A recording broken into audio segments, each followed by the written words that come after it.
நம்ம என்ன பார்க்க போகிறோம் அப்படின்னா, நம்ம வீட்டு நெல்லிக்காய் மரத்தில் அப்படி கொத்து கொத்தா அழகாக இப்படி நெல்லிக்காய் காய்ச்சி தொங்கிட்டு இருந்தது.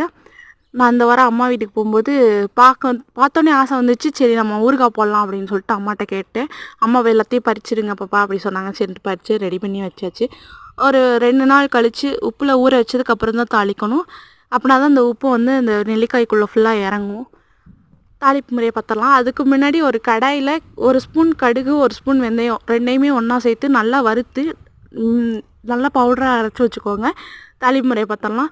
நல்லெண்ணெய் ஊற்றி தாளிங்க, அப்போ தான் ஊறுகாய் கெடாமல் இருக்கும். நல்லா கொஞ்சம் விசேஷமாக எண்ணெய் விட்டுட்டு கடுகு கருவேப்பிலை பொரிய விட்டு நம்ம வந்து மிக்ஸ் பண்ணி வச்சுருந்த நெல்லிக்காயை தூக்கி கொட்டிடலாம். பவுட்ரு வந்துட்டு நீங்கள் வெறும் எண்ணெயில் ஆட் பண்ணாலும் சரி, இல்லை காய் கூட சேர்த்து ஆட் பண்ணாலும் சரி, ரெண்டுமே டேஸ்ட்டாக தான் இருக்கும். கடைசியாக இறக்க போகிற டயத்தில் நம்ம அரைச்சி வச்சுருந்த பொடி, பெருங்காயத்தூள் ரெண்டையும் சேர்த்து இறக்கிடலாம். டேஸ்ட்